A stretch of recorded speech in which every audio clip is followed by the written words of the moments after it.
So, have you ever wondered when it's really okay to pull back from a relationship? Today, we're diving into a pretty powerful personal philosophy that says sometimes creating distance isn't about anger, it's actually about self-preservation. Let's get into it. Wow. Right off the bat, we get this really striking statement. I mean, that's a decision a lot of people struggle with, but you rarely hear it said so plainly. This isn't about some temporary argument, it's a conscious choice. And, it just begs the question, right? What could possibly lead someone to that point, especially with their own family? Well, the reason isn't some big, dramatic event. It's actually something much deeper, a core belief.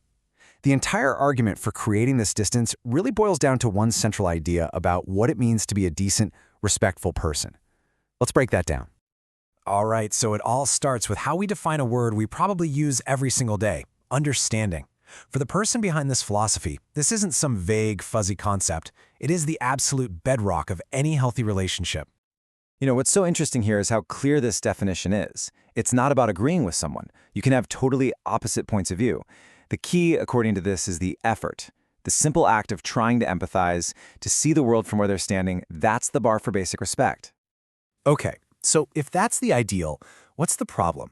What's the kind of behavior that violates this core value so badly that it justifies putting up a wall? Well, it all comes down to one thing: dismissiveness. And this really lays it out, doesn't it? On one side, you have someone who's actually trying to connect and understand. But on the other, you have someone who doesn't just disagree. They completely shut the conversation down. They invalidate the other person. This isn't a discussion anymore. It's a flat-out denial of your value. And the reason for that dismissal is absolutely crucial. The source points to things like age, class, or how much money you have as big red flags. When someone just writes off your perspective because of some kind of perceived hierarchy and not because of what you're actually saying, that's a profound lack of respect. It's basically saying, you aren't worth my time because of who you are. So, let's look at how this all builds into a case for creating distance. This isn't some emotional snap decision. There's a clear step-by-step logic here, and it's all based on the idea of reciprocity. And there it is. That's the question at the very heart of this philosophy. It really challenges that old idea that you should always just take the high road. If that fundamental building block of a relationship, mutual respect, is totally missing, why, the author asks, are you obligated to be the only one holding it up? You can see the thought process laid out so perfectly here. It's almost like a formula. Step 1, I'm doing my part. I always try to understand. Step 2, they don't do the same for me. Step 3, the result. This makes me feel completely disrespected, which leads to the logical conclusion, step 4, so I have to create some distance. It's simple cause and effect. But hold on, because the reasoning doesn't just stop at feeling undervalued. It actually kicks it up a notch from just being disrespected to, well, being a matter of personal safety. And there's a really powerful metaphor used to describe the risk here. The idea here is that staying engaged with people who are fundamentally dismissive isn't just frustrating, it's actually hazardous. It creates this unstable, unpredictable environment where you can't be sure what's going to happen next.